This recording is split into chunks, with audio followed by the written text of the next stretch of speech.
Hey there, this is Angelica. Welcome to my channel. I would say welcome back, but to be honest, it's been a few years since I have recorded a video.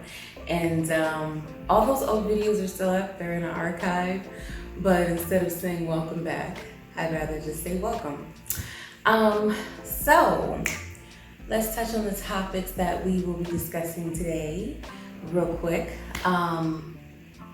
I want to acknowledge those, and as you can see by the title, we're going to be talking about fitness, pre-COVID versus post-pandemic.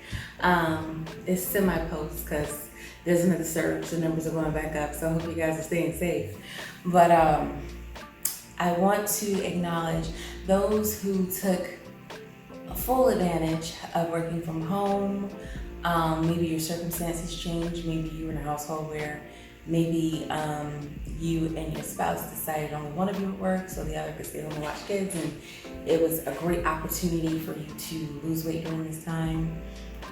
Whatever your circumstance may be, I want to congratulate you for getting your health in order. I saw so many stories like that, and I am so inspired by those who use these last 2 years to get on track and take priority of their health, because that's what matters.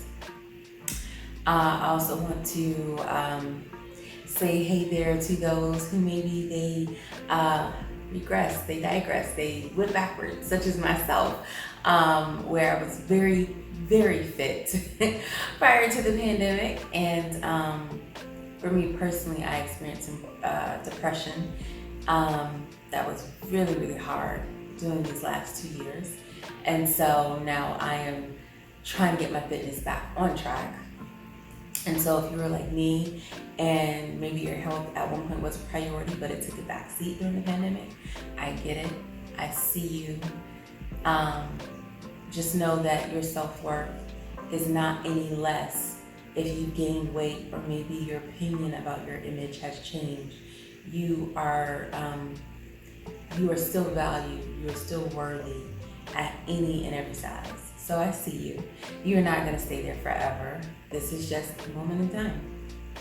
And I definitely want to give a shout out to my trainers who are like me, who got off the wagon. You know, when you're on a routine, it's easy to stay focused, especially as a fitness instructor and you're teaching others. You get to a point where you're constantly setting an example, and after a while it gets easy. It's not always easy, but it gets routine, and you enjoy the routine because it's life, you know, being an instructor. And so if you realize, oh, you fell off the wagon, I see you, I understand, I ain't judging, I relate, okay? I have a few friends where they didn't think they'd be getting back on a weight loss journey because they were instructors and were doing so well, and post-pandemic they're now back on a weight loss journey. I get it, I see you, and if you are hitting your goals, I salute you. If you haven't figured out your goals but you're working on a plan, I see you, okay? Like, listen, there's something here for everyone. So that's why I'm giving out these radio shout outs in the beginning. All right, let's get to it. Before we really jump into my story, my experience, where I am today, I want to share something funny. I like to give like something like that's a soundbite, or that's funny, or that's encouraging, because we need some more positive stuff in the world. So this particular profile that I followed during the pandemic really got me through. I did a lot of doom scrolling, and after a while, being on Instagram was just as depressing as watching the news. So when I discovered her page, her name is Marie Boston, shout out. I do not know her, I've never met her. She is funny as hell. She's hilarious. Her Instagram page is Reezy, Reeezy. It's 3 E's. She's super dope. When I say the best page I have ever followed, she's hilarious. So if you're looking for a moment of joy, you need some laughter, go follow her. Like I said, I do not know her personally. She just, when I had down moments, I needed to go find some joy, I went to her page. So when I say You looking for the same thing? You need a laugh today? Go check her out. You will find some joy in her page. She's freaking hilarious. All right. So anyway, let's get into it. So I did take some notes because I'm trying not to be long-winded today. Yeah. So as you can see by the title, a trainer gains weight, needs to get back in shape, and this is going to be the post-COVID edition. So pre-COVID, I was in the absolute best shape of my life. I'm not gonna get into my story, I will in another video, but I was a Zumba instructor. I have a dance background. Absolutely loved it. Teaching dance has brought me some of the just best joy in my life. Like talking about being happy, that was just such a great decision for me, and it was fitting for my personality. No regrets there. Prior to the pandemic, I was teaching upwards 6 days a week, sometimes doubles. Your girl was out in these streets on top of a 9 to 5. Do not think that was the only job I did. No, I worked a 9 to 5 and taught 6 nights a week. I was a zombie walking around, but I was a happy zombie. I was tired, but I was happy. Yeah, so I'll share some before and current photos either right here or at the end. I don't know. We got to see how my editing game skills are because it's been a few years, so we'll see.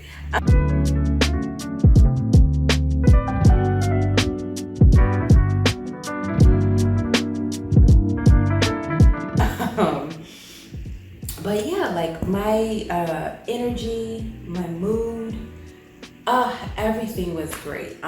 Pre-pandemic, I don't want to say I was practically vegan. I'd say more of a vegetarian, but I was like 80-20, 90-10. I was pretty strict with what I ate, but I hate using the word strict because then it sounds like you're in a box. For me, I tried as best to not put myself in a box. It was just more about a choice. And I had known for a while during that time that I wanted to be vegan. Vegan was just too strict, so I was more of a vegetarian. I still ate eggs. I still had cheese from time to time. Cheese is kind of funny on the system. And at one point was following Dr. Sebi said it wasn't good for you, so cheese was like here and there. I definitely did fish here and there. I would say at least twice a week I was doing fish, but the majority of my meals are plant-based. And anything else? Cheese, eggs, fish. I think that's it as far as what I allowed. So I love the 80-20 rule. I kind of got that from Why Did I Get Married? The first movie. And that applies to relationships. You want to choose someone that can give you 80 of what you need, and you're okay with not having the 20%, or maybe you fill in that 20% for yourself, right? I wasn't in a relationship, so I applied that to my eating style and even to my fitness style, because before I was teaching, I was still working out, and I was working out 4 to 5 times a week. So for me, that was my 80-20. And I found that applying that relationship rule to how I wanted to have a balanced life when it came to my health worked. And you're probably laughing at the fact that I'm saying balance is 50-50, right? It had to be more than 50-50. For me, that was my version of balance, and it worked. And like I said, I was in the best shape of my life I had ever been, ever in my adult life. And I was happy. I was busy. I was teaching. I was all over the city. I was doing dope stuff. I live in Maryland, but I was teaching in DC. Absolutely loved it. Oh, I was teaching in Maryland and DC. When I say your girl was on the road, I was a road warrior. So appreciative of my car. Her name is Grace. When I say God was giving me grace on those roads, He was. I want to share what I did for fun, only because with that kind of schedule, you would think I didn't have a life. But that's the thing I did, because I was doing something that made me extremely happy. I had a 9 to 5, but I had to say, okay, what are you going to do outside of this 9 to 5 that's going to bring you joy? At that time, I did enjoy my job. I absolutely loved my job, and I loved my boss. That was like one of the best jobs I had ever had, period. ever had. And so but it would still work, and it would still work for someone else, something else, another organization. So I said, what am I going to do for me? And so teaching was for me. That was from my joy, and I'm so glad I did that. And I would have to be purposeful about how I got other fun so I would have a social life. So it's going to bring me joy, that's going to be purposeful in my life. It was dance, but then I said I want experiences. Like going to a bar every night is not an experience. That's something I can do at home, at my island, with a shot. That's my own bar. Why am I wasting money? I said I want experiences, I want to travel. So for 2 years leading up to the pandemic, I planned out what I was going to do for the summer and for the fall and the spring. So like when the cold started lifting, like March, April time, I would look at my calendar, I would look at what events were coming, and I would set those events in stone ahead of time. So concerts, trips, I did it. Those were my, okay, I'm purposely taking off for these things. That way, one, I was always on a routine, I always had a schedule, I wasn't wasting time and I wasn't wasting money. When it was planned for, it was intentional, and when I did say, hey, I need this time off from work, that time was planned, so it was never a loss of money to me because I was never calling out willy-nilly. Me, if I'm not at work, it's because I'm actually doing something. It's not because I just didn't feel like it. And so that's how I found my fun. I went to Mexico, went to New Orleans. Was I teaching at that time when I went to DR? Yeah, went to DR. Saw my friend in South Florida. I saw Beyonce and Jay in concert. Who else did I see in concert? Jadena with his fine ass. I saw him in concert. I saw Xavier Omar, super dope. I went to a taping for a podcast, The Friend Zone. Like when I say your girl is out here doing things, like living experiences and meeting dope people, those were so intentional. And that was so fantastic because I wasn't just taking shots at a bar. And no offense if that's how you found your fun, that's how I found my fun at one point. But at this point in my life, I was growing up and I decided to redirect my energy. And so when I say pre-pandemic, I was living, listen, I hate the cliche, but I was living my best life. You hear me? My best life. So I'm not gonna front. There were periods during the pandemic and even post where I really wish I could have rewind time and go back. I think so many of us could. And then I'm sure there's some who don't feel that way, that maybe the pandemic changed their life and maybe there were lessons that they learned that they wouldn't have gotten without the pandemic, or maybe they leveled up and they were able to, leverage opportunities in their job or create a business, because there were so many entrepreneurs that were also produced out of the pandemic. I was one of them. Once the pandemic hit and the gyms were shut down, I decided, and funny thing is I had already just applied for my business license, my business name, all of that when the pandemic hit. I had just done it. So it was almost like this weird, perfect timing. The only thing was I didn't plan on being online. I planned on being in a brick and mortar. And of course, that didn't make sense because they were closing gyms. So it was surreal. So I was just like, oh, I guess I'm launching sooner than I planned. And so, for me, yeah, I became an entrepreneur during the pandemic. Now, did I hit 6 figures like some of these people out here? Absolutely. But I learned some things. I learned some things about being a business owner. Still up in the air if I want to continue being a business owner. But yeah, the pandemic presented an opportunity for some. But I think due to my overall disposition and unhappiness, man, there are so many times that I really wish I could have gone back to 2019, 2018. I was so much happier, not even gonna front. But we're not gonna stay there. We're gonna keep moving forward because that's all we can do. We can't rewind time unless we have a time machine. Even with the time machine, you're just gonna keep reliving a moment, and you're never gonna go past that and mature past that and get new lessons. So although as much as I wish that I could rewind time, I can't. I shouldn't have that desire, but I would be lying if I said I didn't. So it is what it is. So during COVID, I had 2 bouts of depression. And I did try looking for a therapist so I could get properly diagnosed, but I knew what it was.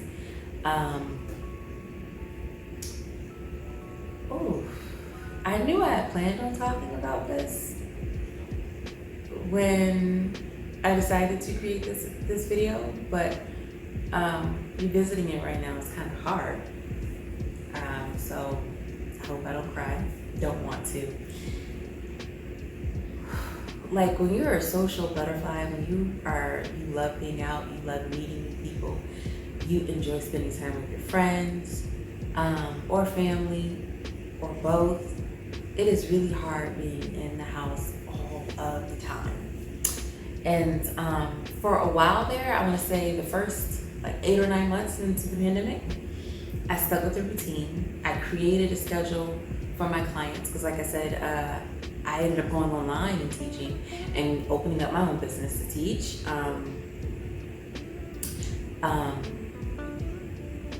I had a small community that followed me from my gyms to online, which was great. I have such a fantastic, just clients. My clients are fantastic. I love them so much. They are amazing. I wouldn't ask for better clients because I feel like I have the best clients.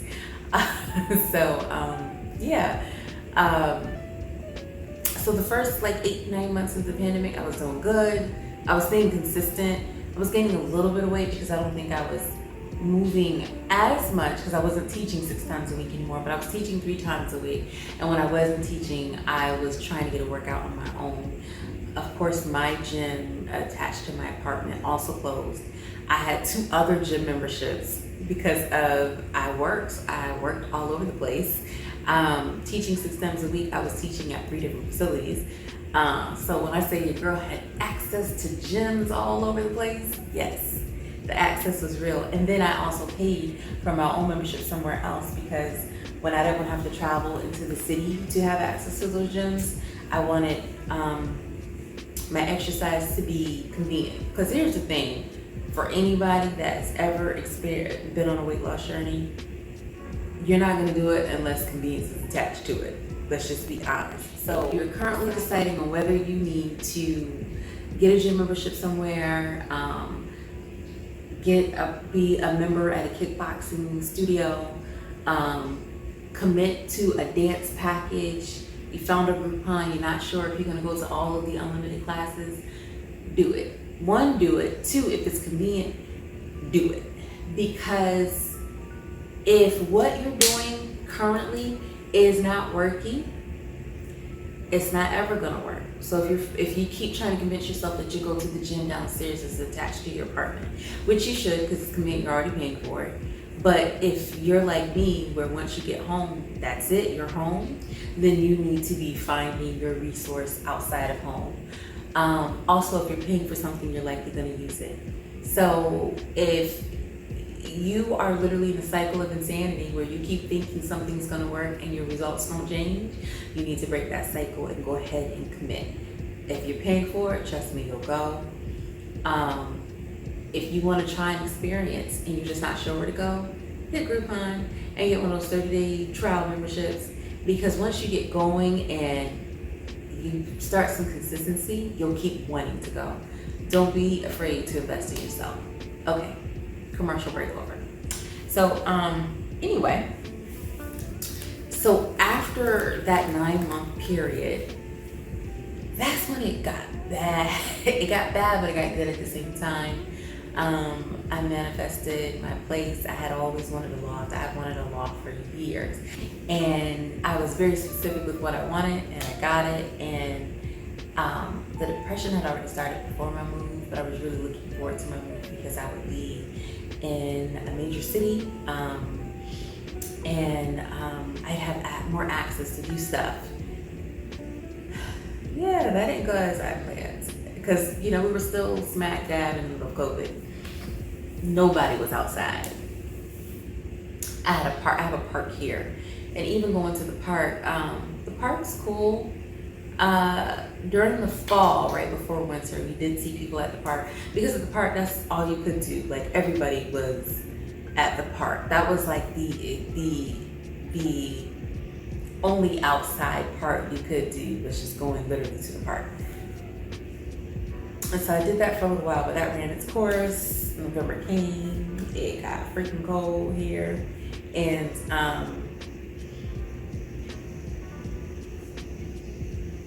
I remember when I finally realized that I was experiencing depression. I have these big, beautiful windows, and I would just stand at my windows looking out, because I can see the neighborhood, I can see the park, I can see some of the skyscrapers in the distance. I would just stand there and stare out my window for periods at a time. And I was very content. It was weird. I was very content. I didn't even have my TV set up. I was literally just sitting there in silence, or standing in silence looking out the window. And I was content. But I found that weird. And finally, I was just like, oh, I don't want to go outside. I don't want to do nothing. If it rains, I'm cool with it. I've never been a person cool with rain unless it's raining at night, so I can go to sleep. But if it's raining during the day, I hated the rain because I wanted to be outside. I want to do stuff. I was content with it being cold. Mind you, I'm a Florida girl. Up here in the DMV, no, ma'am. Nope. I was content with being cold because that meant I could stay in the house. It's really weird. And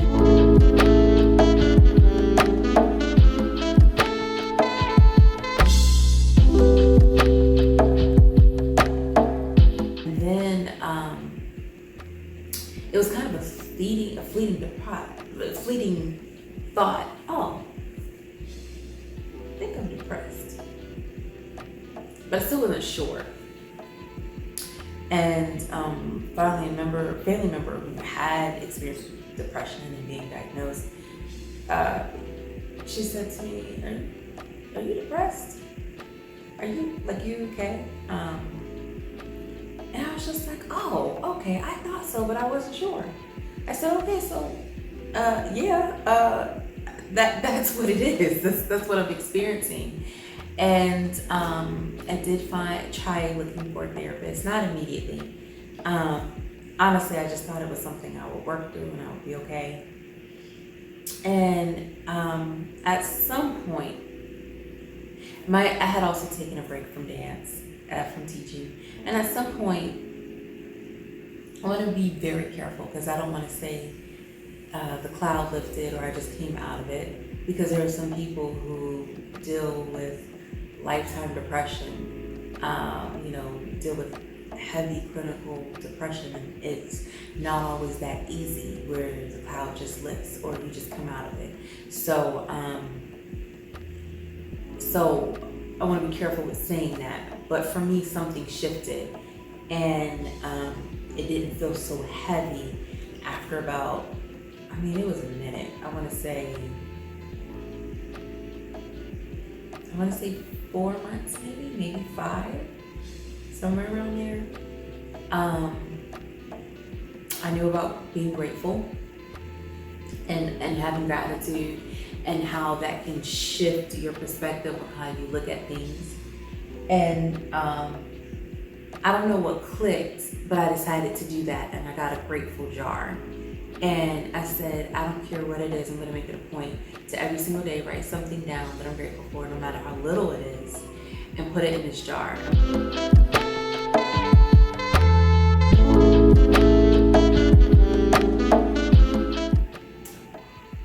And so that helped, and that helped for a while. And I was definitely making it a point to find joy in something every single day. For a little bit there, I had gotten back into eating on a vegan diet. Man, listen, when you step away from a vegan diet and you try to go back, it is hard. I have a love-hate relationship with chicken wings. It's like an ex that you never really break up with. You keep going back. Yeah, that was me. Another thing is, that was what I wanted to say. During that time that I was depressed, the first 3 months, I didn't realize I had put on 15 pounds. When I realized it, it felt like it was overnight. Because like I mentioned, up until the first 8-9 months of the pandemic, I was fine, I was straight. I was focused, I was intentional about keeping a routine. I was very intentional about keeping a routine. Even if I didn't have much to do, I made something out of nothing into a routine. Going to Costco was the most exciting thing for me. It was the most exciting thing during the pandemic, but I did it. No, I was very intentional about keeping a routine.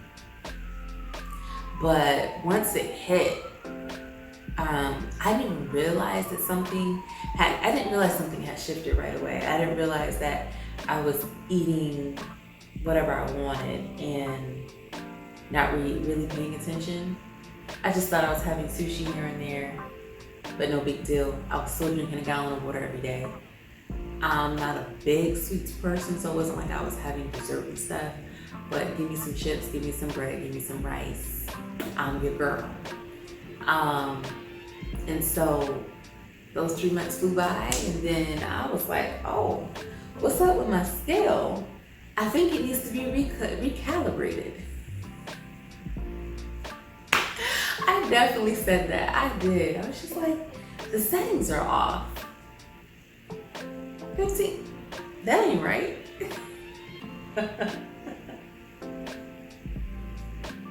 I'm sorry, it's hilarious talking about it now in the present, it's in the past. But at the time, I just knew it was the scale and not me. I had this scale for years. I probably had this scale for, I can't even tell you. I've had it since college. And then it was almost like clockwork.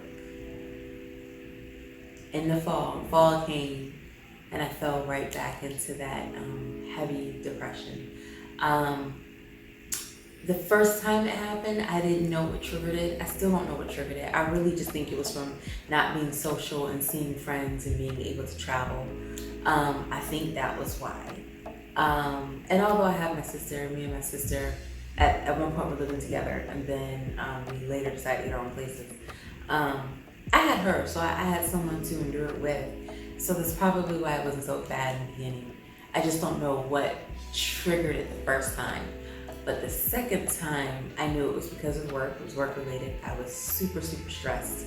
And it just seemed like that's all I was doing, was just working. And when you are just working and you are not having any fun, all work, no play, sometimes a task seems to become thankless, like you're doing it for nothing. So I knew what was the trigger there.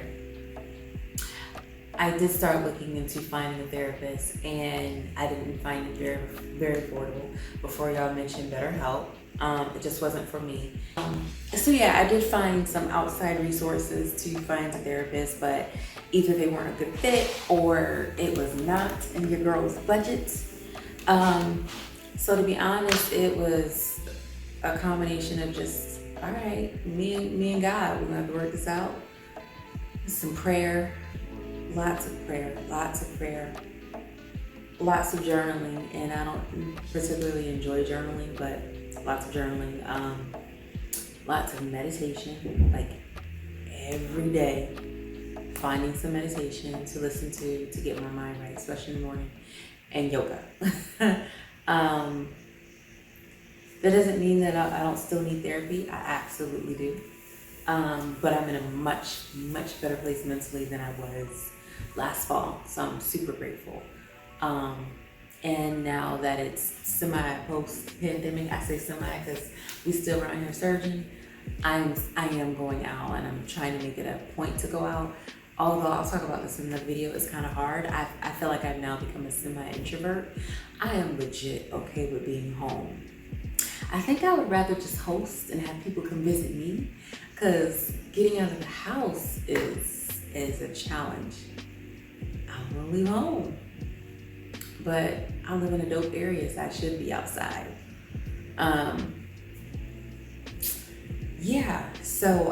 The grateful jar helped a lot. Prayer, meditation helped a lot.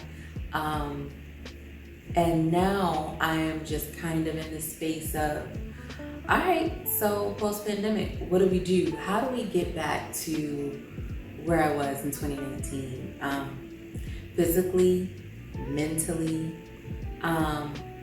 health-wise, when it comes to just being healthy numbers, I'm grateful. I am pretty damn healthy. I'm grateful that hasn't changed. But physically, we gotta get back in shape. So following on this series, and it's not just gonna be about the physical. What are we doing for the mental? What are we doing for the psyche? What are we doing for joy? What are we doing to stay healthy? That way our numbers keep being great. What are we doing? Weight loss is not always about the number, it's about the entire package. What are you doing to take care of yourself? How are you doing with your value and your self-worth? What's going on inside? What's going on in your mind? What's going on? So follow me. Tell me what you're doing for yourself post-pandemic. I'm still creating a plan, so I will come to the next video on what is it that I'm doing now. Hopefully this video is not too long. I'm gonna try to keep these short if I can. So I'm just a very detailed animated person, so y'all might get some long stories, but I'm gonna try not to, or long vlogs, but I'm gonna try not to. I want to leave you with a book. David Goggins. I can't think of the book, but I'm gonna insert a picture here. Okay.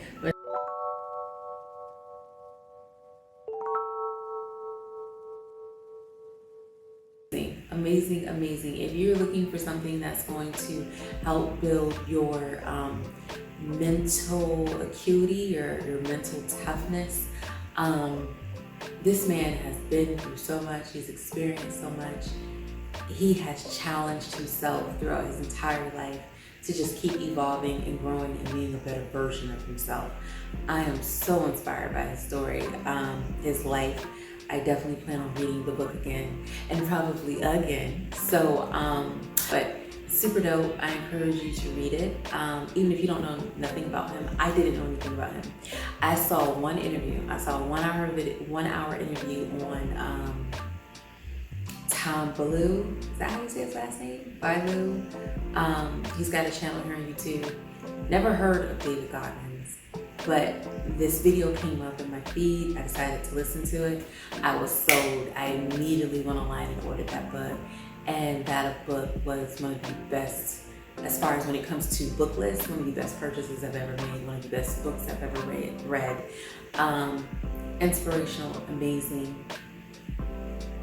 He makes you think and know that you can do more, and that you can continue evolving and growing and just being a better version of yourself. But like when I say like you can do more, you can do more. Like I am not gonna give it away. You have to go read this book. David Goggins, super dope. All right, so until next time, because this video is long enough, I will see you guys. I hope that you are taking care of yourself, that you are giving yourself grace just as much as you give others. And even if you don't believe it, I pray that you are loving on yourself. Tell yourself that you love you, that I love you. Tell yourself that. If you haven't today, please do it. And I'll see you on the next video. All right, peace out. Bye.